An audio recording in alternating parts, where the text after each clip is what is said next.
I want to thank Code and the Dark Lord Nihilus for recommending this interesting case. Now, on with the video.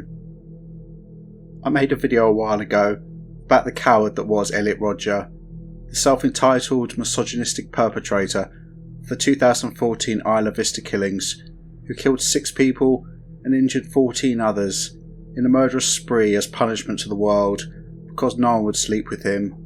He then turned the gun on himself. Unfortunately, despite his horrific crimes, the fact he was clearly an awful, twisted human being, there's a small yet significant part of society which venerates this slug of a man, and, thanks to the internet, has allowed his horrific beliefs to spread across the world, enabling people around the globe to justify horrific acts of murder.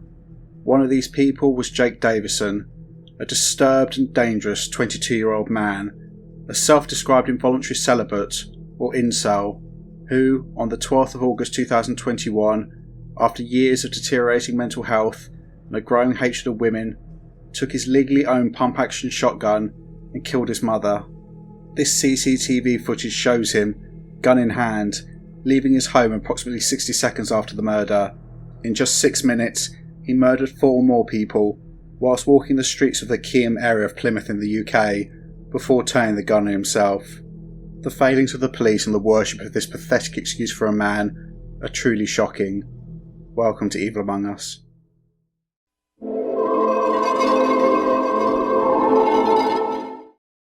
Jake William Davison was born on the 21st of August 1998 in the city of Plymouth in the county of Devon, which sits in the southwest of England. He was the son of Maxine and Mark Davison and was the youngest of their 3 children. Maxine met Mark while she was working on a trawler in the Shetland Islands north of Scotland. They lived in Shetland for most of the 1990s, and this is where Davison's 2 older siblings were born. The family then appeared to move to England prior to Davison's birth. At some point after his birth, Maxine and Mark separated, but the pair remained in contact, and father and son would see each other regularly. Reports outlined significant concerns about what Davison was exposed to as a child. Mark Davison had a significant criminal record and a history of violent behaviour. In 2010, he got drunk on a coach and, when confronted, racially abused passengers. In January 2014, it's reported that he was sent to prison for a short time for battering a man in a fight outside a pub. In May 2014, he avoided jail for headbutting a dog walker. In July 2014, he got into an argument with a Polish crewmate on a scallop fishing vessel who he was supposed to be training.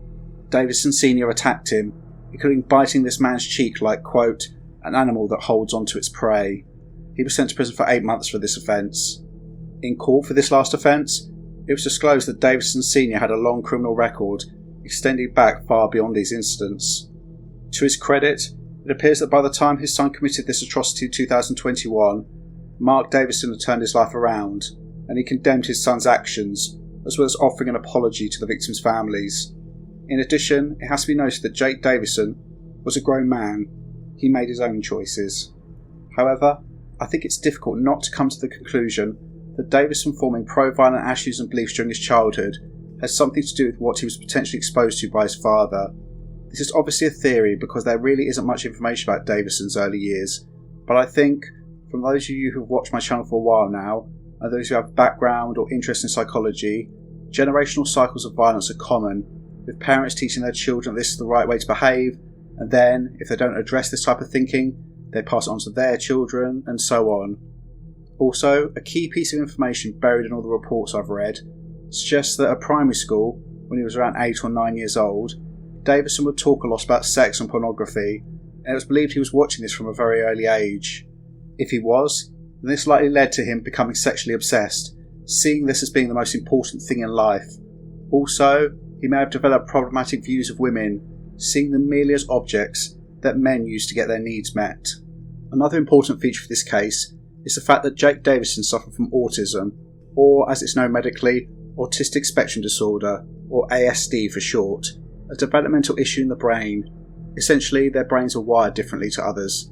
This can lead to issues with developmental social skills and also interacting with the world. For the purposes of this case, it should be noted that people with ASD sometimes suffer with very rigid thinking, and they hold a set of beliefs which they consider correct, without question, and this feeds into their expectations of how others should behave. In addition, some people with ASD struggle with compassion and sympathy for others. This appears to be true in the case of Davison, as his father described him as having, quote, no empathy. To be clear, those with this condition appear over a wide spectrum. Some have many difficulties, some less so. Some struggle with empathy, others are extremely empathetic, to the point where they're overcome by feelings of concern for others. However, it's necessary to highlight the likely traits relevant to Davison in order to understand his behaviour, and eventually his crimes. So, if Davison did indeed form problematic views of sex and women, as well as attitudes and beliefs justifying use of violence, due to his ASD, these would likely have been even more rigid compared to someone without this condition. Add to this, him having no empathy for others, you have a young man who has specific expectations about the world, and when these aren't met, he's willing to use violence as a means of punishment, which is unlikely to feel any guilt for. Quite a toxic combination really, and the powers that be thought it'd be a good idea to give this guy a shotgun, take it away from him, and then give it back. However, we'll get to that clusterfuck of decisions later. Instead, we'll look at Davison's escalated behaviour, his involvement in the incel movement, and his deteriorating mental state, which meant he became completely disconnected from reality.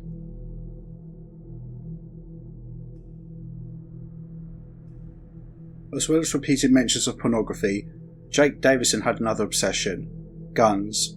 In school, he recounted his encyclopedic knowledge of firearms. If there was ever a reason for a teacher to show a picture or a video which included a gun, he could tell you everything about it: make, model, place of manufacture, magazine size. I think that Davison associated weapons with power. No one fucks with you if you have a gun. He hassled his parents most of his childhood to get an air rifle, but they always refused because they thought he would use it to hurt someone. Due to his underlying issues, Davison went to Mount Tamar School, a specialist education school in Plymouth, and his behaviour soon became an issue, with him reacting violently whenever he was challenged. At the age of 12, he attacked 2 teachers at the school, putting one in a headlock, spitting on them twice, and then headbutting the other. He was a child who was extremely quick to anger, and would respond with explosive violence without any real warning.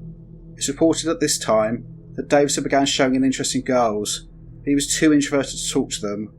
As the years progressed, he appeared to become more and more angry that he was not having any success with girls, despite him never approaching them. Instead, like Elliot Rodger, he seemed to have this belief that they should throw themselves at his feet. His anger grew to the point where, when he was around 15 or 16 years old, he was telling people, quote, "I fucking hate women." School appeared to give Davison some structure, but when he left at 16 years old, his life deteriorated quickly. He had no direction, and would spend most of his time in his room on the internet. Maxine began to try and coax her son out of his room, but she soon became the focus of his anger. There are indicators that Davison would abuse his mother, both verbally and physically from a young age. But, despite this, the pair were described as close when he was in his mid-teens, including him being seen helping her with her shopping, and appearing to be a doting son when the pair went out and about. However, her trying to get him off his arse caused significant tensions between mother and son, and they would apparently have frequent blazing arguments. Davison was not a person who liked being told what to do. Online, Davison was obsessed reading articles about serial killers, mass murderers, especially Elliot Rodger, and this led him into the world of involuntary celibates, known as incels, basically guys, very rarely women, who can't get laid, although rather than doing something about it, they just want to moan. Davison joined various incel groups on Reddit and would consume all of the nonsense he came across and would post frequently. He began to adopt the parlance of his fellow keyboard warriors, referring to men who were successful with women as, quote, chads, and also adopted fatalistic and sexist ideologies such as the black pill worldview.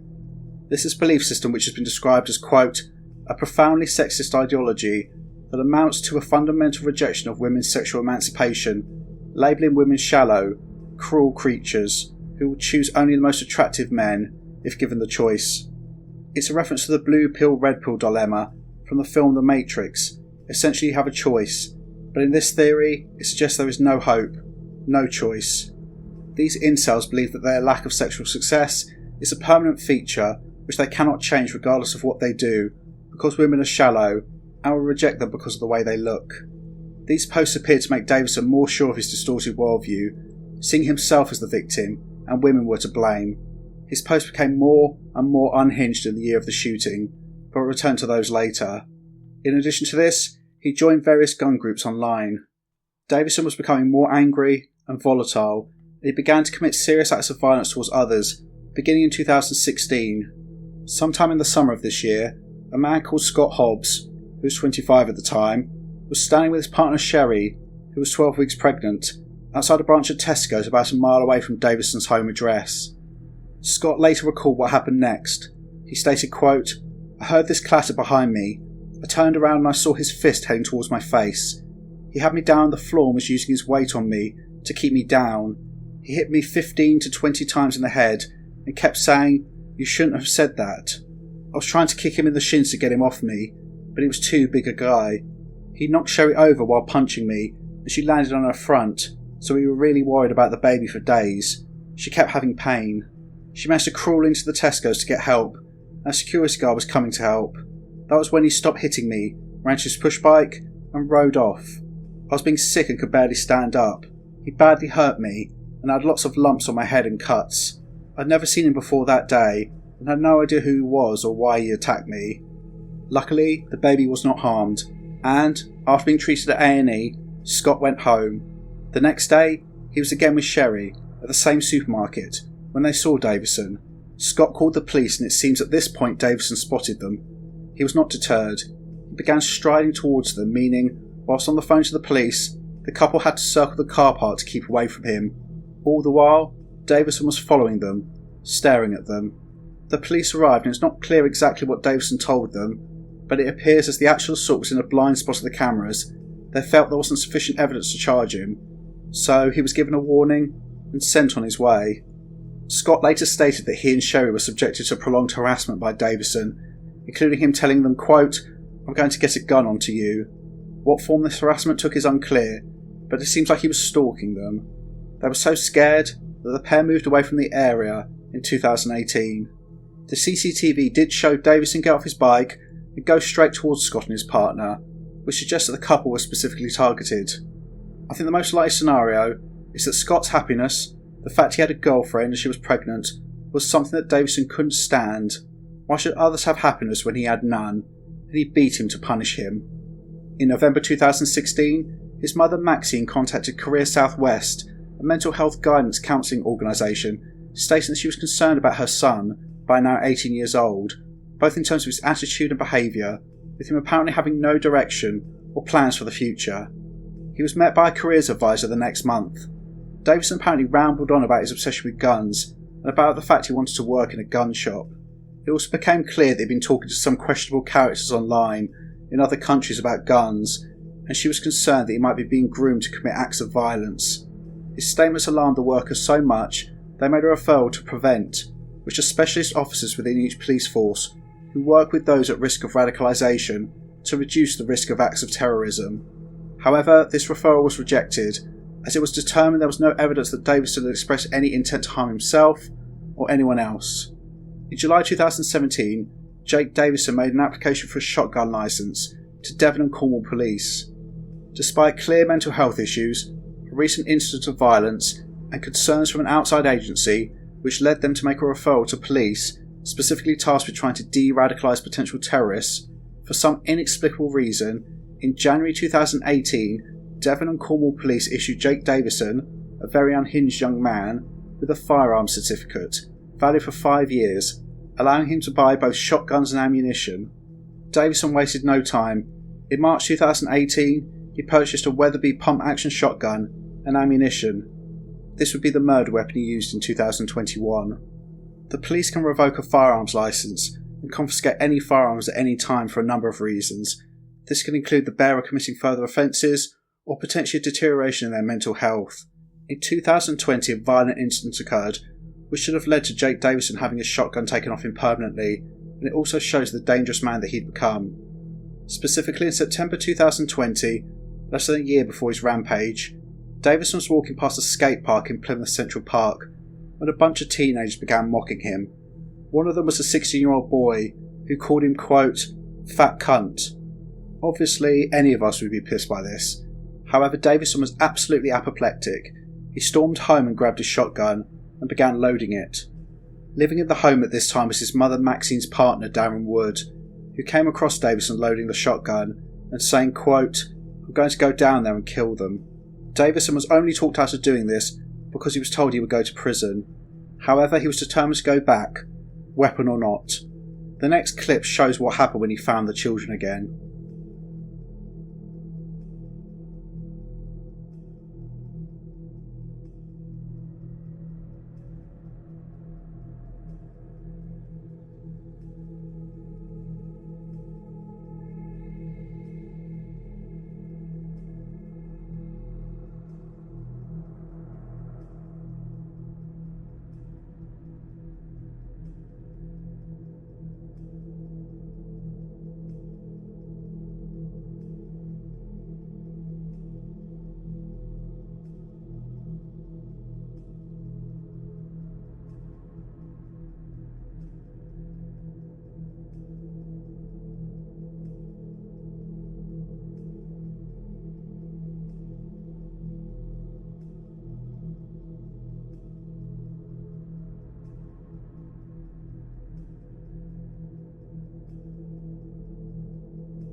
Jake Davison hit the 16-year-old to the head around 7 to 9 times, most of these blows when he went limp.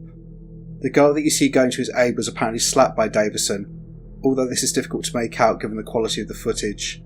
The police were called and a public appeal was made for witnesses. Jake Davison then handed himself in and was arrested. The parents of the boy that Davison assaulted wanted him charged, but this decision was apparently overridden by the police, who put him on something called the Pathfinder scheme. This is a way for a young person to avoid getting charged with an offence. They have to agree to a contract of requirements which lasts 4 months. This includes a condition not to commit any further offences, and they also meet with an officer who then comes up with other conditions, such as engaging with offence reduction interventions, etc. What conditions Jake Davison was subjected to is unclear, but he apparently completed this 4-month period successfully. Due to this incident, the only sensible decision in this whole case was made. Jake Davison's shotgun and ammunition were taken away from him in around December 2020. However, a member of police staff reviewed Davison's case and assessed him as posing a low risk of serious harm to others, and on the 9th of July 2021, approximately 4 weeks before his rampage, the murder weapon was handed back to Jake Davison, who, due to his online activity, was now more radicalised, unhinged and dangerous than the first time he was given permission to buy guns.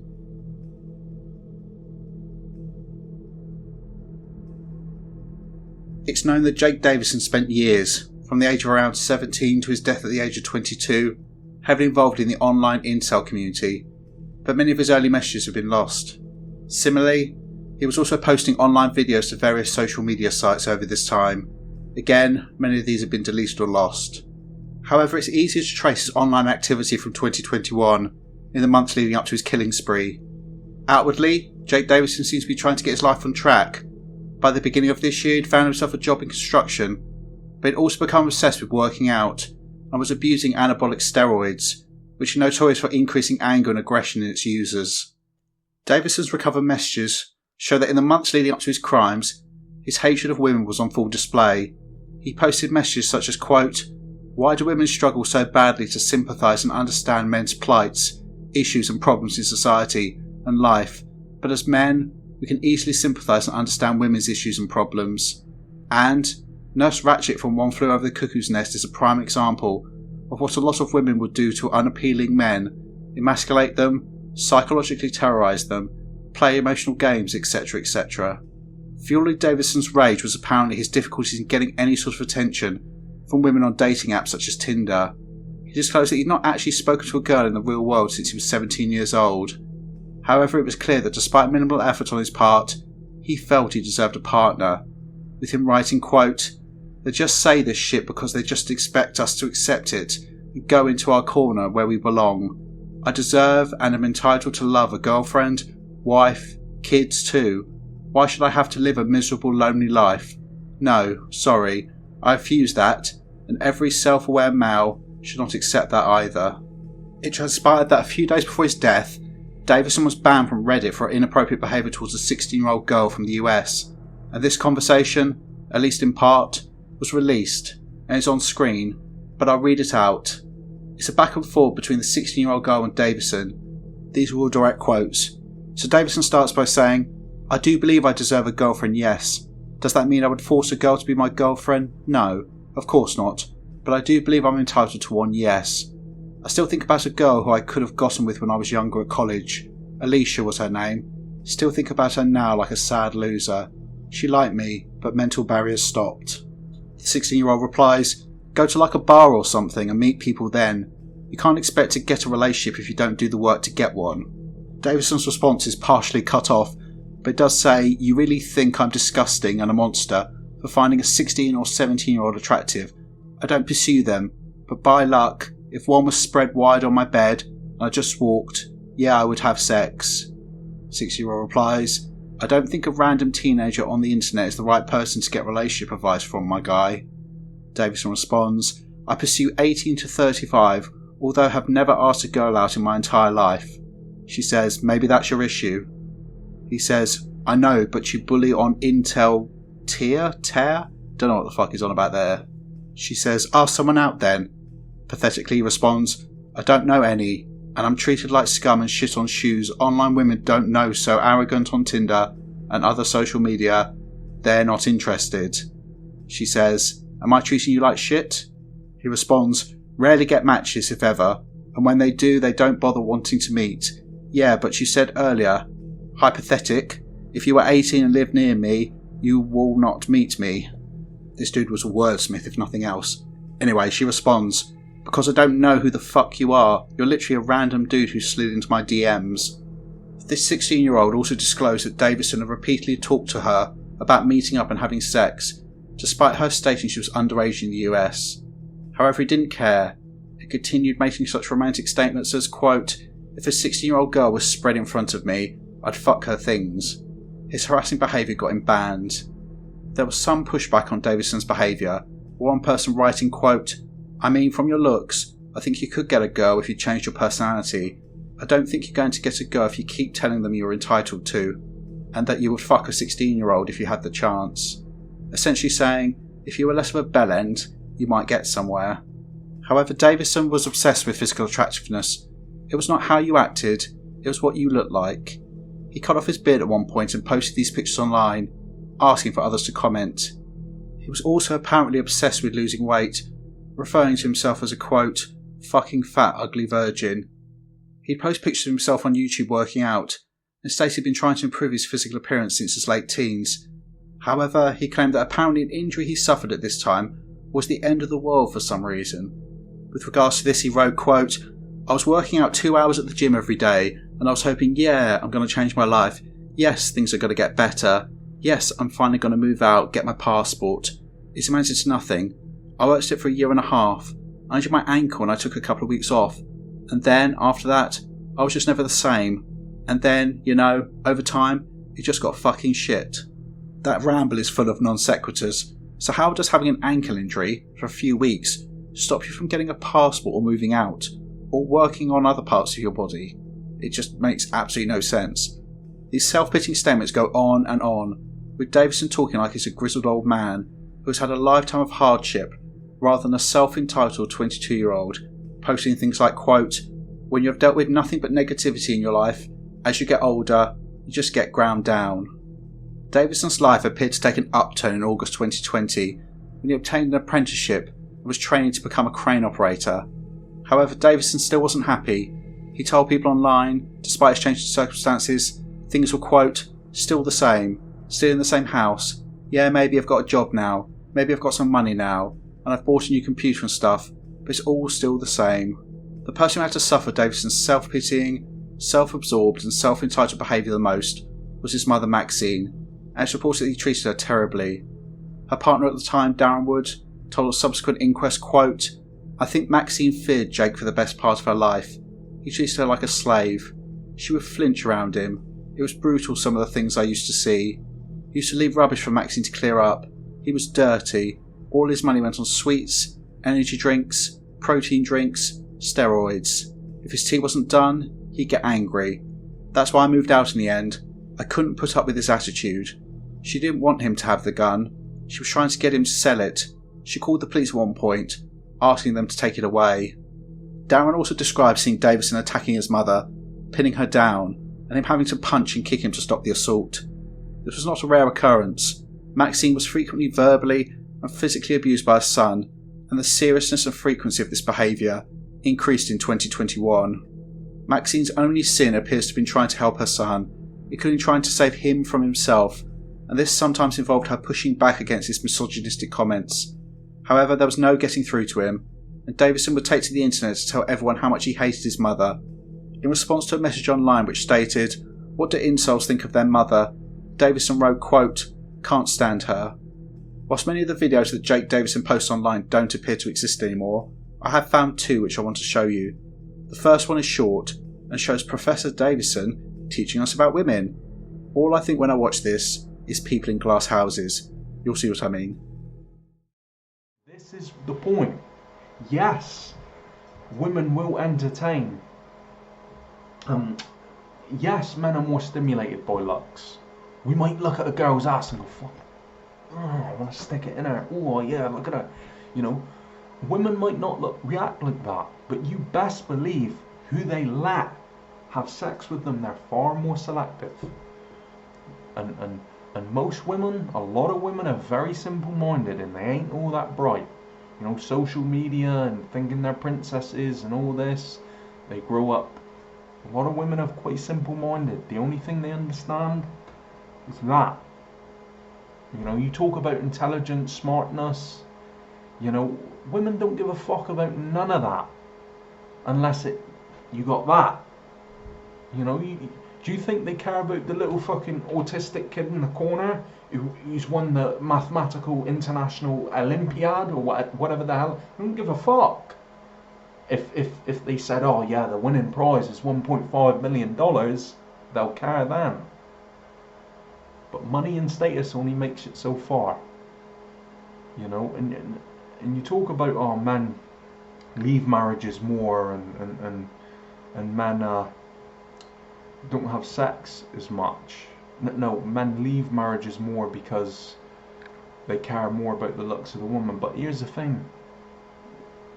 A lot of these men, like Wheat Waffle said, a lot of these men, they're not getting sex. You think these women want to have sex with these men? Go look in the street.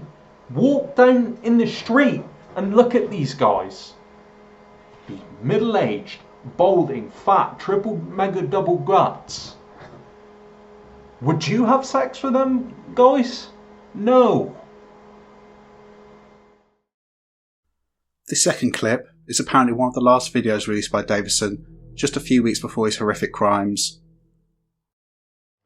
You know, people like similar to me, they've had nothing but themselves. And then they've socially had it tough. Probably grew up in a shit background. Like, how can you have drive and willpower? You know, when you've been defeated a million times, you wake up and you're like, well, what the fuck? You know, when you've worked so fucking hard, and you see motherfuckers at work nowhere near as hard as you, and then you wake up and you stare at the wall and you're thinking, nothing's changed.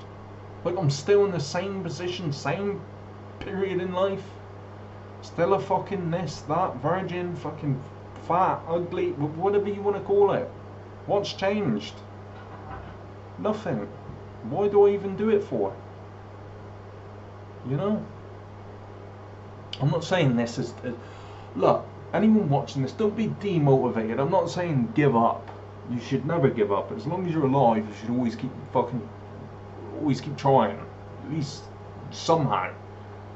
But I don't think people really get it. Like why do black pillars always give up? Because, well, why the fuck wouldn't they? You know, like most people wouldn't have even accomplished. You know, most people would have been completely, utterly broken if they had lived, you know, my fucking life. And I know that for a fact. And I'm not trying to say like pity party or I'm the biggest victim in the world. But I know for a fact if people would live my fucking life, they wouldn't have lasted.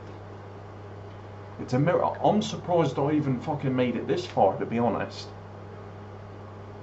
You know, like, seriously, like, the only way I can imagine my fucking life being worse, and I'm not trying to be pity party, mega victim, oh poor me, but the only way I can fucking imagine my life had been worse is if I was sexually and physically abused by some man in my life or something. That's about it. Luckily that never happened. But you know, not to say that I hadn't had good times in my life, not to say I hadn't had good things happen here and there, but for the most part it's just been me against the world. It's just been me fighting an uphill battle with a big fucking rock on my back, you know, while I'm seeing motherfuckers that don't deserve half of anything. They're getting a free ride to the top. But yeah, that's the point, I suppose. It's when you get beaten down by life, man, I hope I can regain it back. I really do, because I remember when I had that drive and I had that passion. I hope I can get it back. I hope I can, but I'm not sure if I can. I'm going to keep trying. I'm always going to keep trying. I think as long as you're breathing air, it's like in the Terminator, right? You know, fate is nothing. You know, the whole premise of the Terminator movies is that, you know, everything's rigged against you. There's no hope for humanity. You know, we're on the brink of extinction. You know, these machines are unstoppable, killing machines that can't be beaten, can't be outsmarted. But yet, humanity still tries to fight to the end. And I know it's a movie, but you know, I like to think sometimes, you know, I'm a Terminator or something, and despite you know, reaching almost total system failure, he keeps trying to accomplish his mission, you know. But anyway, see you guys later. Terminator, more like Robo-Slob. Get it? Robocop Slob? Anyway, I joke basically because if I don't, I'll just cry. Watching these videos like the ones with Elliot Rodger, acting like some sort of supervillain, it's just painful. The level of self-pity, the entitlement, the misogyny, and talking like they're about 80 years old, reaching the end of a life of hardship, are not people who've barely begun to live, who are whining like little bitches because they're not handed everything on a plate. And that unfortunately is the danger here.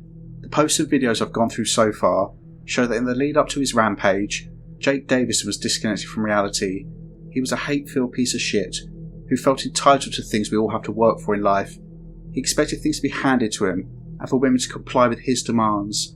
I'd imagine that some women potentially did show an interest in him online, but I suspect his messages were creepy, full-on, and likely began with him demanding to meet for sex. He'd spent years reading the deranged ramblings of other lunatics online, worshipping another truly sick coward in the form of Elliot Rodger, and had formed a worldview that nothing was his fault. He was the victim of a cruel world that didn't understand him. His obsession with bodybuilding meant he was using steroids, likely meaning this man's temper was wired to a hair trigger, and someone thought it was a good idea to give him a gun. Disaster was inevitable, and on the 12th of August 2021, Jake Davison would snap and end up killing 5 people, including a 3-year-old girl, in the space of just 6 minutes.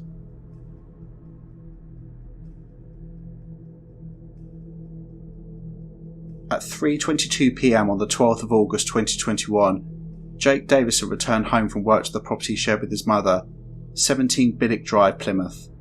Sometime before 6 p.m, neighbours heard a physical fight between Davison and Maxine.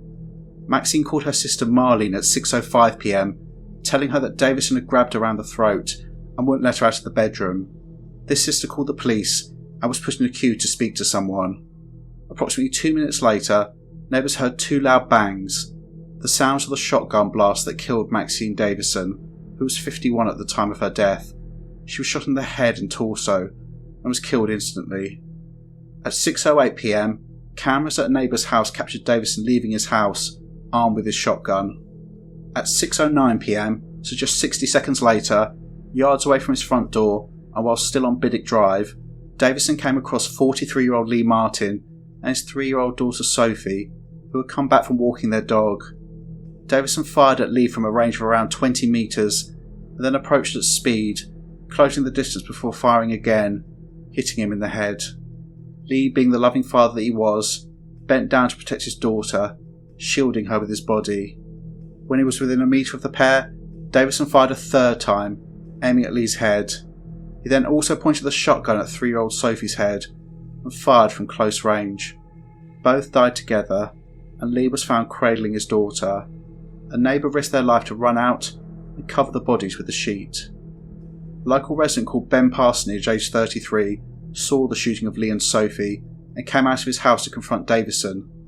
Ben knew Davison as they previously worked together, and he screamed, quote, "Jake, what the fuck have you done?" He didn't get a response. Davison looked at him blank-faced and raised the shotgun. Ben ran back through the front door, grabbed his 53-year-old mother Michelle, and they both dove on the floor. Davison fired into the house, seriously injuring both, but they survived. Davison then walked the short distance to Linear Park, where he came across 59-year-old Stephen Washington, who was in the park walking his 2 huskies. There's no indication that Stephen knew Davison. Fortunately, he was in the wrong place at the wrong time. At 6:10 p.m, Davison fired the shotgun at Stephen twice, once from around 10 to 13 metres away, and the second time from a range of 3 metres. He died instantly from a shotgun blast to the chest. Further in the park, a man was walking along when he received a call telling him to be careful, as a man was shooting people in Plymouth. At that moment, he looked up and saw Jake Davison, gun in hand, walking straight towards him. This man promptly turned around and ran for his life. At around this same time, Marlene got through to the police and tried to get help for her sister Maxine, unaware that unfortunately she was already dead. At the same time, police were getting calls from numerous people who had witnessed the murders committed by Jake Davison or had heard gunshots. The police raced to the scene. Jake Davison crossed the park and then turned onto Royal Navy Avenue, walking towards Henderson Place. He was caught on CCTV crossing the road. He then came across Kate Shepherd, aged 66. She was simply standing outside a hair salon, minding her own business. The time was 6:13 p.m. Davison raised a shotgun and fired once, hitting Kate in the stomach. Kate fell to the floor, dying. The shooting was seen by members of the public, including a man called Bert Pinkerton, who rushed over to help Kate. Bert described Davison as having a, quote, blank expression on his face. Davison didn't fire at Bert, although it's unclear why. He had 1 round in the shotgun and another in his pocket. He simply walked away. Bert said that Davison, quote, was staring through you basically. He was dressed in black t-shirt, big black beard, black curly hair, and walking like he was on patrol, like a soldier with a gun. Bert tried to put pressure on Kate's wounds. He said, quote, I was speaking to her all the time, saying, help is on its way, help is on its way. You're all right, I'm here with you. She had her eyes closed. She was trying to breathe. This brave man was caught on a car dash cam, comforting Kate. He kept her hanging on until paramedics arrived, and she was rushed to Derriford Hospital in Plymouth. However, she died from her injuries soon after arriving. Jake Davison then walked without any real purpose around the local streets, walking from Henderson Place to Bedford Street, and then back on himself. He then re-emerged back on the corner of Henderson Place and Bedford Street, around 20 metres from where he'd shot Kate Shepherd. By this point, police officers had arrived and were trying to save her life, and an ambulance had just pulled up. To everyone's surprise, the police saw Davison emerge at the corner and begin to move towards them, and he was told to stop. Davison did stop, and the officers began to approach. Davison was still expressionless. He then placed a shotgun under his chin and pulled the trigger, blowing his head off and killing himself instantly. This was witnessed by several people, and the police quickly ran and covered Davison's destroyed head area with a towel. The time was 6:22 p.m. In just 6 minutes, Jake Davison had murdered 5 people and injured 2 others. The whole incident, from the first murder to him ending his pathetic existence, lasted just 17 minutes.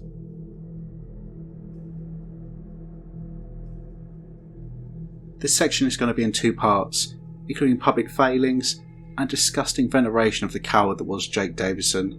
Beginning with the first part, a coroner's inquest regarding the Plymouth shootings began in January 2023. This type of inquest is an inquiry into the circumstances surrounding a death or deaths which are not due to natural causes. Evidence is presented and a ruling reached. Various professionals gave evidence regarding the case of Jake Davison. The most startling information was about the police staff member who gave Davison his original firearms certificate in 2018, and then reissued this in July 2021.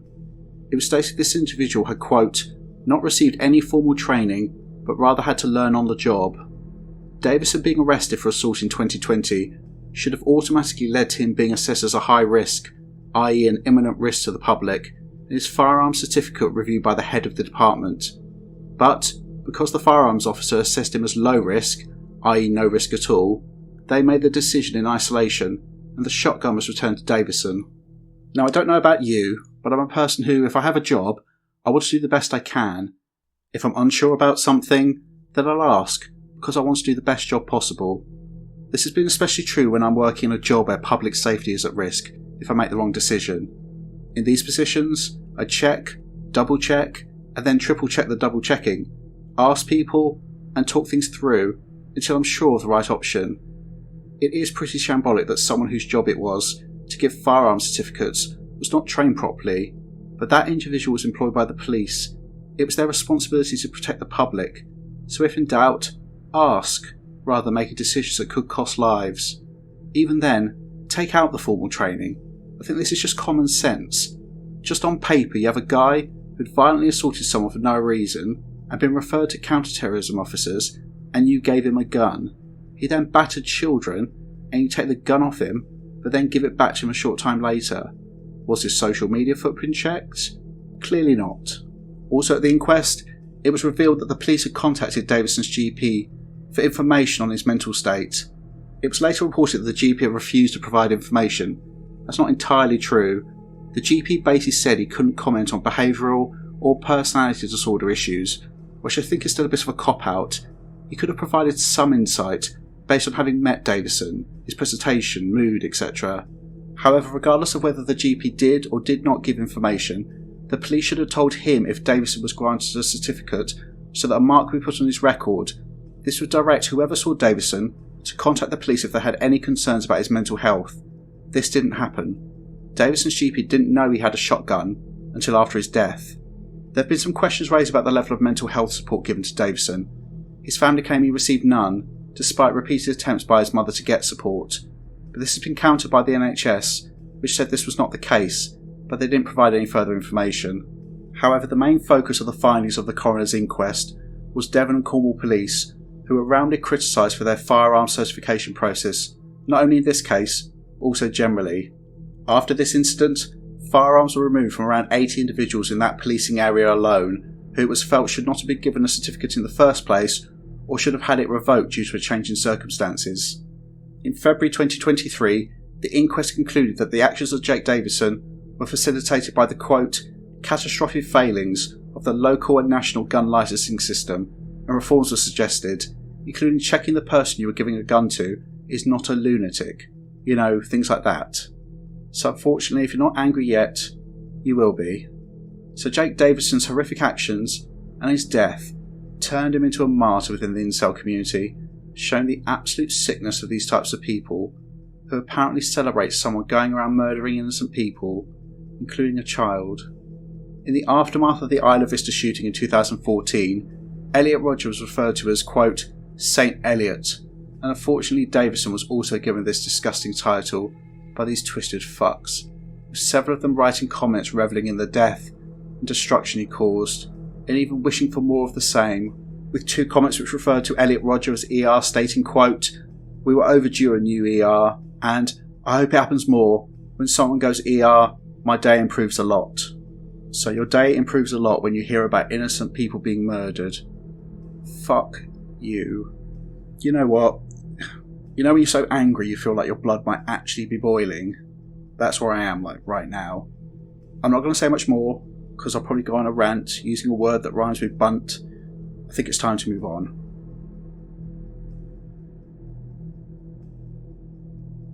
Jake Davison had no compassion or remorse for the people he killed. He targeted them because he saw them simply as bags of meat, things he could use to exert his revenge on the world. But these were people, human beings with dreams and aspirations, hopes and fears, people who had barely begun their lives, and people whose loss devastated those who loved them. Maxine Davison's family described her as, quote, warm and naturally funny, who had a knack for making people laugh, and who was absolutely devoted to Jake and protective of him. Rebecca Martin paid tribute to her husband Lee and her daughter Sophie. She described how Lee had taken time off work in 2020 during the pandemic, which allowed him to spend long days with Sophie and Caden, the pair's 2 children. Lee was inseparable from his 2 children, and Sophie was, quote, Daddy's princess. Rebecca called her daughter, quote, fearless. Stephen was a friendly, outgoing person. He would help anyone at the drop of a hat. He loved his animals and was often seen walking his 2 huskies in the area. Stephen was a devoted family man, a loving husband, father, grandfather and best friend. His wife Sheila described Stephen as her soulmate and said, quote, fly high, you've earned your angel wings. A statement was read out from John Shepherd, husband of Kate Shepherd, about how the pair had just celebrated their ruby wedding anniversary. That's 40 years, and they were utterly devoted to each other. On the day of the incident, he'd called Kate several times, but she didn't pick up the phone, completely out of character for her. So he got in his car and went looking for his wife, and came across her dying in the street. John accompanied his wife for 40 years to hospital, and he described the devastation of finding out that she died, stating, quote, as the doctor began to explain what had happened, I realised that Kate had passed away. After the doctor told us she had died, I felt numb. Kate was described by her family as, quote, a colourful sister, mother, wife, aunt, grandmother and friend. She was colourful in her painting, her textile designs, and her clothing choices, colourful in her plants, her attitudes, even colourful in her language sometimes. Kate will live forever in our hearts as a vibrantly courageous artist, a fiercely protective mother, a loyal wife, a kind friend, and a great auntie who lit up birthdays with her beautiful handmade cards. One final quote which I think is beautiful from John was when he said, quote, I have made thousands of decisions in my life, but the best by far was marrying Kate. Rest in peace, Maxine, Lee, Sophie, Stephen and Kate. I hope your families find peace in this life before they join you in the next.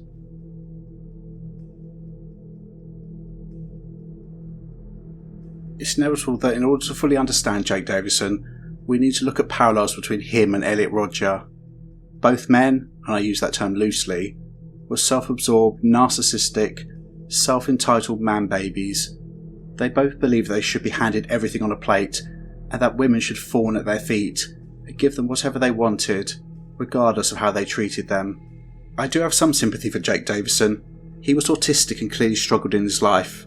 I've met many people with autism, and some, on the more extreme end of the spectrum, are totally confused by the world. They struggle to understand basic social interactions and rules or different ways of thinking, and it can be extremely upsetting to see how isolated they are. I think Davison, to some degree, found the world a very confusing place and felt he didn't fit in. Also, it's clear that he had extremely low self-esteem, continuously focusing on his weight and believing this was what made him unattractive. However, that's where my sympathy ends. Autism doesn't negate criminal responsibility. Jake Davison knew the difference between right and wrong. He just didn't care. As I said at the beginning of the video, I firmly believe that early exposure to pornography, if this is what happened, likely gave Davison a warped view of women and sex, and his propensity towards violence was due to the influence of antisocial family members. This led to extremely rigid views of the world. Women were solely for sex. They had no other function. If someone pissed him off, he was well within his rights to batter them. When he began showing interest in girls, he found that his expectations were not being fulfilled, and this frustrated him. However, he wasn't the one at fault. The girls who rejected him were.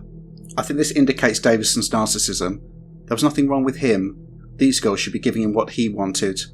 So he sat and seethed, and went online, and spent years in a world of misogyny, ridiculous contradictory bullshit, and sad little men who, because they couldn't get laid, wanted to watch the world burn. This dangerous rhetoric further reinforced Davison's perception that everyone else was to blame, especially women.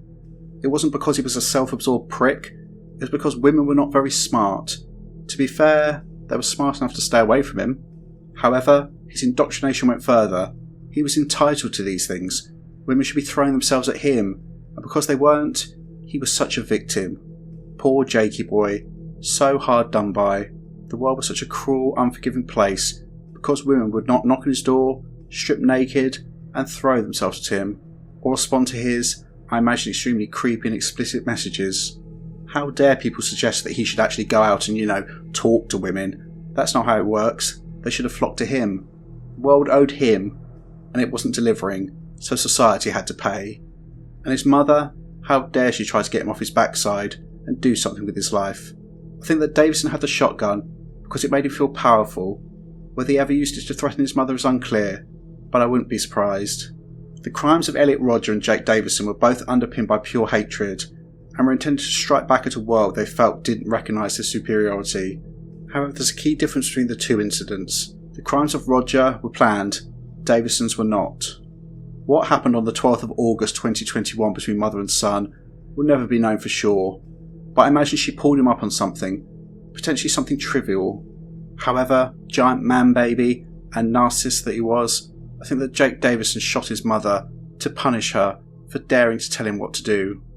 I think this was an impulsive act, and Davison realised in that moment that he'd crossed a line. He knew that someone would have heard the shots, and the police would soon be coming.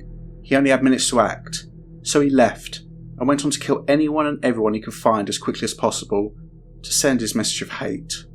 The fact that he left the property approximately 60 seconds after killing his mother suggests to me that he'd likely been fantasising about some sort of mass shooting before this point, and, as such, there was no hesitation. He knew this was it, his only chance. He then killed 4 people. Each of these people were part of society, therefore somehow culpable for the fact he was still a virgin. In his twisted mind, they deserved to die, despite the fact they likely had no idea who he was and had no role in the pathetic man he'd become. I've absolutely no doubt that Jake Davison's ultimate intention was to kill himself. He was a coward and a narcissist. No way would he cope in prison. Not a chance he would let someone else take his power away, confine him, parade him in front of the courts.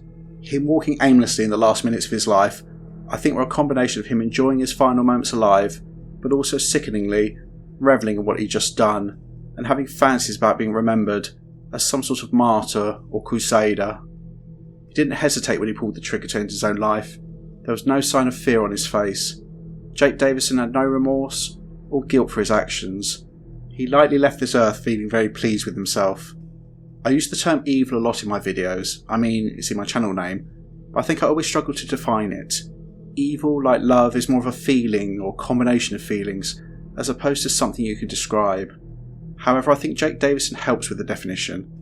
I think the definition of evil is a man who stands over a defenceless 3-year-old child, looking her in the eye, raising a shotgun to her head, and pulling the trigger at point-blank range. The fact that this man has been revered speaks to the sickness in our society, and I truly believe that something needs to be done with regards to the incel movement. What, I do not know, but this will keep happening if something does not change. So, what's your thoughts on this case? I'd honestly like your thoughts on the profile of Jake Davison. Why do you think he did what he did? Do you think I'm accurate in my profile? If you like what I do here, please consider becoming a channel member by clicking the join button, which is £2.99 a month, or around $4.